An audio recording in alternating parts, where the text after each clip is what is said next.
Hey friends, welcome to Faithing Out Loud, a short weekly podcast from Williamson's Chapel United Methodist Church, where we explore how to navigate the things that all of us face. We're all busy, but everyone has just a few minutes that can help fuel faithfulness. I'm Pastor Tony Ruth. This is my husband, Wes. Hello. And we hope you'll join our ongoing conversation. Okay, Wes, today I want to talk about something real important. Okay. I came in my office yesterday, and somebody who really loves me had left me a little jar full of candy corn. Somebody left their trash in your office? No, they did not leave they left me candy corn. It is October, and I was so excited because it's candy corn season, and I love me some candy corn, and I just want you to know that you are a killjoy.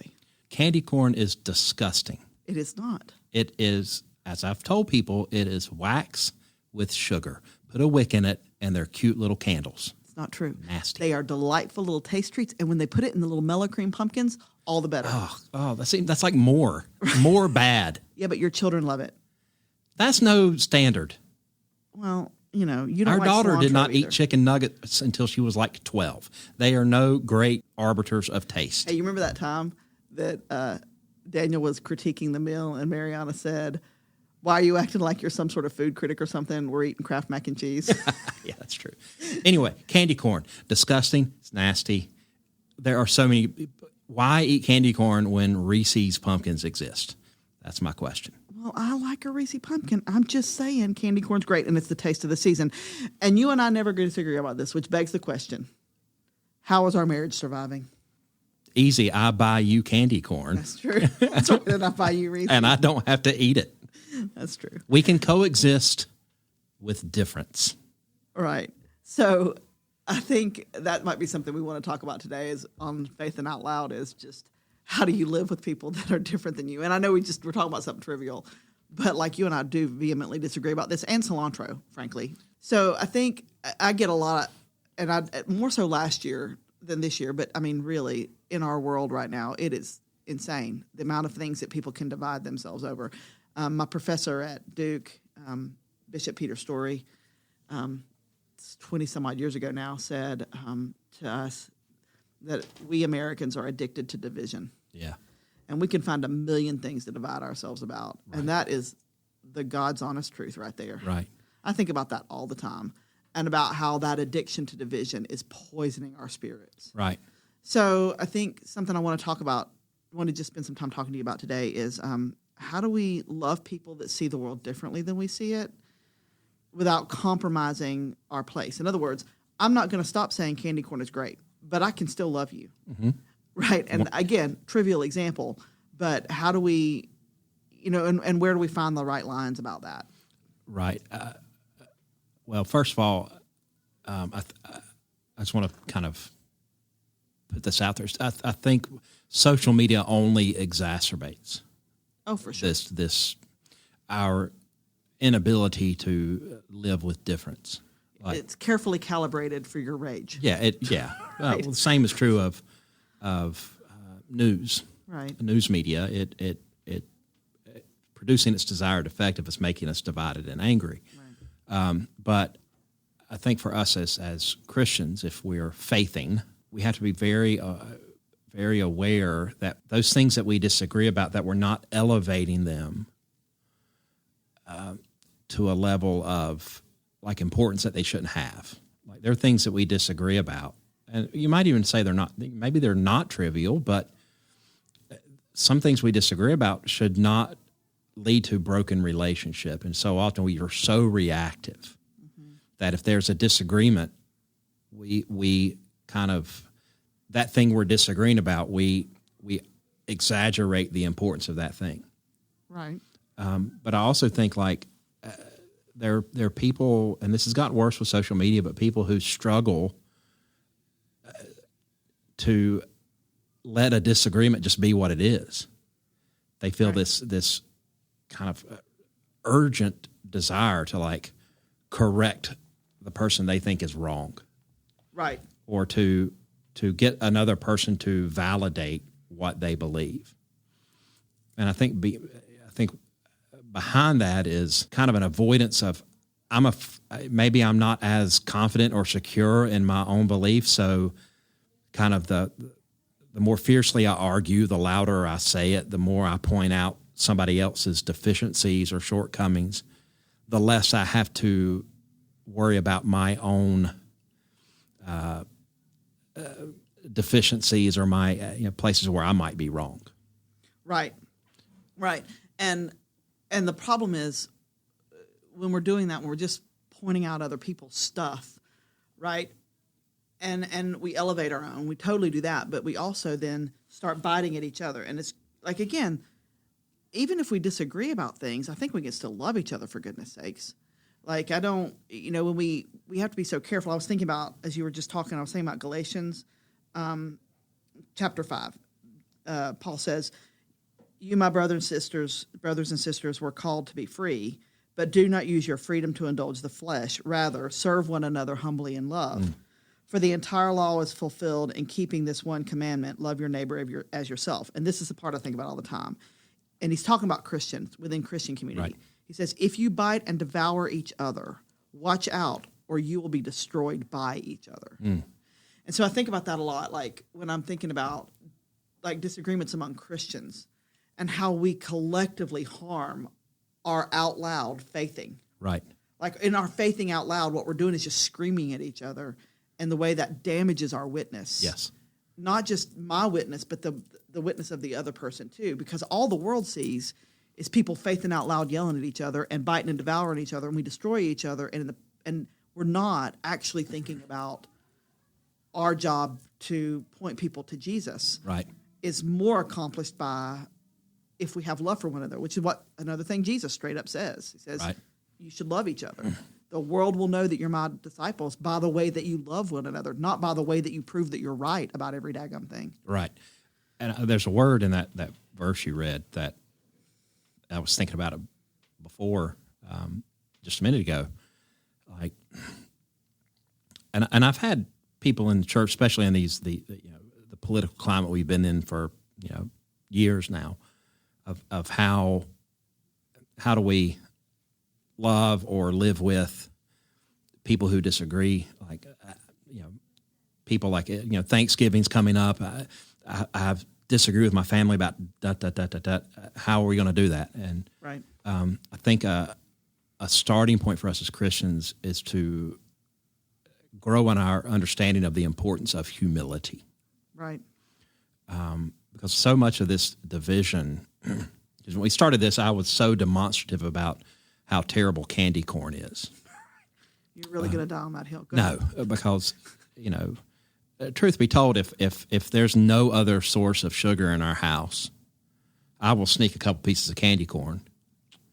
Wow. And then remember why I don't like it. But Any port in the storm. Go ahead. But yeah, that's right. But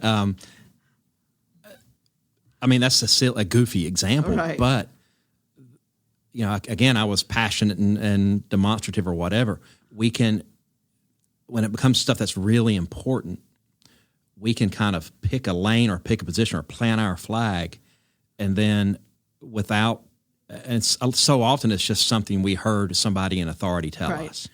Right. And then we passionately defend, and we make that the central truth or the central reality, and we separate out, like, I hold this position about this issue, and those people over there are different, so they don't measure up. They're not true Christians. They're not blah blah blah blah blah, and we've left humility behind in the dust. Exactly. Because we've not taken the time to really examine, do I really believe this thing, or why do I believe this thing, or what does it mean for somebody else to believe something differently? And we value kind of the positions we hold. We love our positions more than we love people. Right. So I'm thinking about like somebody that would say to me, yeah, but if I go to my family gathering and I'm the only one committed to like living in our disagreement, like I'm not going to engage with a conflict, but I'm going to just faith out loud, unapologetically, but I'm going to do that with somebody, and I'm going to keep loving somebody that sees differently, but that person's not doing the same thing, right? So part of what I was I was thinking about that when you were just talking, and the reality that, Paul says, if it's possible, so long as it depends on you, like live peaceably with all. Mm-hmm. So I can't do anything about what Aunt Betty Jo, I don't have an Aunt Betty Jo, but let's just pretend I do. I can't do anything about what Aunt Betty Jo and Uncle George are going to do, right, at the Thanksgiving dinner table. But I am in possession of myself. Yes. And I can faith out loud in the way that I choose to love and engage with difference, just staying in relationship and being curious. Those are things I learned from that 3 practices, which is great practice. We can talk about that another time. But that I'm going to stay in the room with the difference. I'm not going to run away from it. I'm going to continue to faith, and I'm going to continue to do it out loud, but I'm going to do it with love and grace and respect for the other person. Right. Right. And that doesn't change that person, but it does change how I'm living within it. Yes. And if I will consistently keep showing up that way, is that not a witness that someone might ultimately respond to and see a better way? Does it help me live more faithfully within it? Yes. Hopefully that's something people will respond to. Sometimes not. Right. But I think... Because part of what you remember is, for example, and you're more than your hatred of candy corn. Oh, yeah. Yes. Right. And our relationship is not based on that, right? Yeah, right. So, Aunt Betty Jo in this example, Aunt Betty Jo is more than what she might think about any number of things. She's also the person that, was there when I fell down when I was a child and took care of me. Or she's that person that, carries on this tradition that is so important in my family. We are more than our opinions about any one thing. Yeah. And when we reduce everybody, we just harm everybody. Right. Around us. Right. And I don't think that's Christian at all. No. And I think that example of the family gathering, because I've heard this from a number of people in my ministry. That seems to be, the past 10 years or so, seems to be because, they say, I don't want to go to Thanksgiving or Christmas because my Aunt Betty Jo, all she's going to do is talk about this political issue or that political issue. And I don't think there's a perfect or easy answer to this. Right. Because you can't force people to do what, but it also I don't think it means completely disengaging from your family. Right. Because more than likely, Aunt Betty Jo is not the only member of your family. Right, because what's happening there is that we're allowing politics or whatever our division is to separate us from relationship. And things that separate us at their root are sin, right? Sin is separation from God. Right. Anything that separates. And so when we allow those things to separate us from the people that bound up our wounds or hold our history or journey with us along the way, part of what we're doing is we're letting the division win. Right. That's what division wants. That's what the powers that in the world that are contrary to God, they're the ones benefiting from that. Yes. I'm not benefiting from me and Aunt Betty Jo having whatever beef we got going on. The world is benefiting from that. Now, I will say, if it rises to the level where it's not just tension or disagreement, but where it's actually harmful. Yes. Don't stay in the room then. Yeah, you don't stay in the room. But if it's just, I don't agree with that person. Right. So some discernment about that. And I do think there are certain things that are just flat wrong that we just have to be willing to say. And we can say that respectfully to somebody. Listen, you and I are never going to agree about this. Yeah. I believe you to be wrong about this. But I don't think that our opinion on this particular subject is the only thing that connects us or that we can be in relationship about. So let's go a different direction. And you can be honest and say, I'm not going to tolerate your, pick your poison. I'm not going to stay in the room with your intolerance of people from other races. Right. That is not in alignment with how I understand the way of Jesus Christ, the image of God, every person being an image bearer. Mm-hmm. I'm not going to hang with you about this. So we're going to find another thing to talk about, but we're not going to talk about this anymore. Yeah, and I think it's okay to you can have boundaries and still love people. Right. Boundaries are not loving. Right. And I also think it's important to remember that your role at that time in that situation, your role may not be to correct people. Right.